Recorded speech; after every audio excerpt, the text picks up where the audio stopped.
নেতা আর কিছু বুদ্ধিজীবী চাচ্ছে বাংলাদেশে ইসলামী মূল্যবোধ না থাকুক, বাংলাদেশের জন্য বহুত্ববাদ প্রতিষ্ঠিত হয়। বহুত্ববাদ প্রতিষ্ঠিত হলে কি হবে? ট্রান্সজেন্ডারকে স্বীকৃতি দিতে হবে। হিজরা প্রাকৃতিক ভাবে না, অপারেশন করে হিজরা থার্ড জেন্ডার, তৃতীয় লিঙ্গ, এদেরকে স্বীকৃতি দিতে হবে।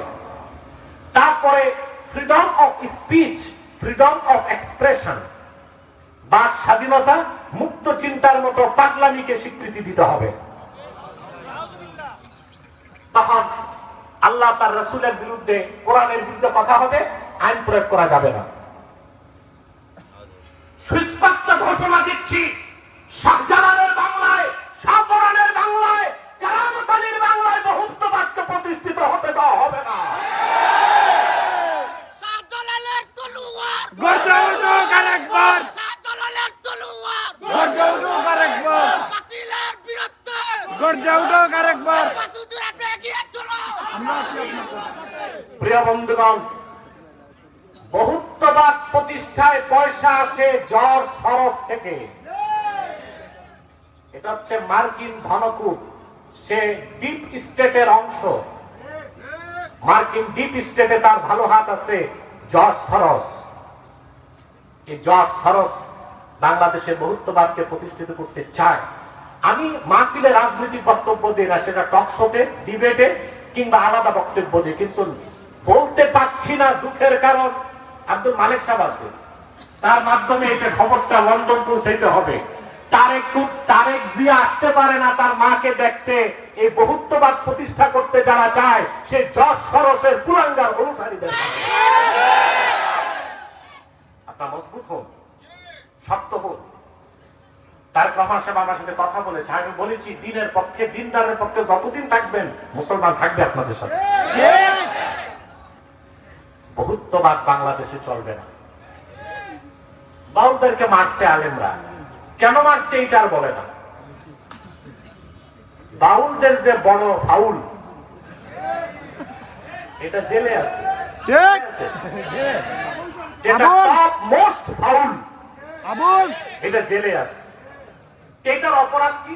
সে আমার আল্লাহর সামনে যে বেয়াদবি করছে তার মুখে নেওয়া যাবে না। শরীয়ত মোতাবেক তার তো মৃত্যুদণ্ড বাজি। মোটে সরকার ফাঁসি, মোটে সরকার অ্যারেস্ট করছে, ফরহাদ বাজার মাঠে নামছে, আলেমদের দেখে নিবে, কিন্তু আল্লাহর সামনে বেয়াদবি করছে, সেটার বিচার তুমি চাও না। আবার সাক্ষাৎকারে এসে বলতেছে সরকারকে আমাকে অ্যারেস্ট করতে, জেনারেতুল্লাহ আব্বাসীকে অ্যারেস্ট করতে হবে। আমি নাকি গৃহযুদ্ধ লাগাতে চাই বাংলাদেশে।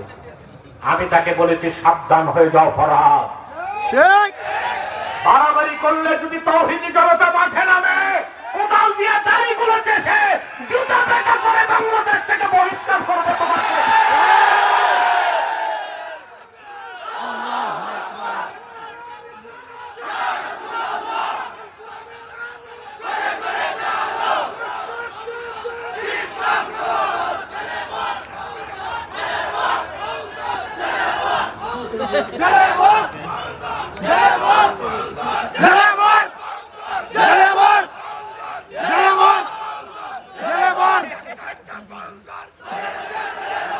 প্রিয় বন্ধুগণ, স্পষ্ট মনে রাখবেন, ইসলাম বাক স্বাধীনতাকে স্বীকৃতি দেয়, কিন্তু বাক স্বেচ্ছাচারিতাকে স্বীকৃতি দেয় না। বাক স্বাধীনতা এক বিষয়, বাক স্বেচ্ছাচারিতা আরেক বিষয়। আচ্ছা ভাই, বাক স্বাধীনতা মানে ফ্রিডম অফ স্পিচ হচ্ছে যা মন চায় তা বলা, এটা মানুষের কাজ। আপনি যে আপনার শ্বশুরকে বলেন দুলাভাই কেমন আছে, দোষ হবে? কথা বলেন। আরে ভাই, বউটি কেন মুশকিল হবে? আপনি যদি বলেন this is my freedom of speech, এটা আমার বাক স্বাধীনতা, কেউ মানবে?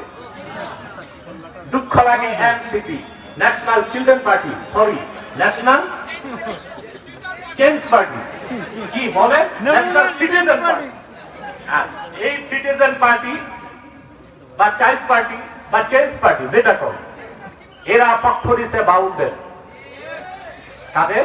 বাউল তোমরা এদেশের মুসলমান তোমাদেরকে ভালোবেসে নেতৃত্বে আগায় দিছে, তার মানে তোমরা ইসলামের সাথে বিরোধিতা করবা, তা তো বাংলাদেশে মেনে নেওয়া হবে না। ঠিক বাক স্বাধীনতা, বাক স্বেচ্ছাচারিতার নামে, ফ্রিডম অফ এক্সপ্রেশন, মন যা চায় তা বলার স্বাধীনতার নামে ইসলাম বিরোধিতার স্থান বাংলাদেশে হবে না।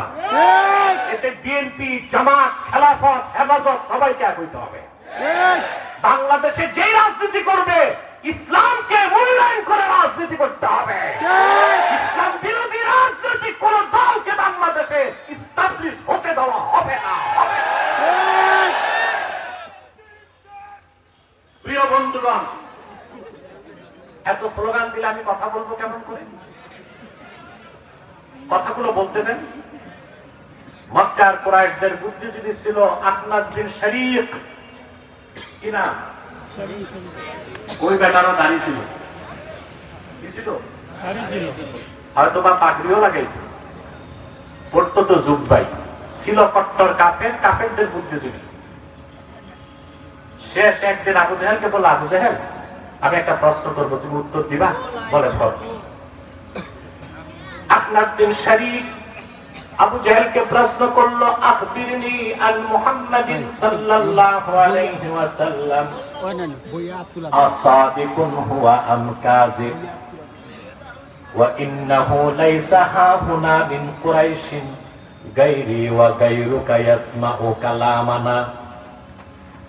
আখনাস বিন শরীক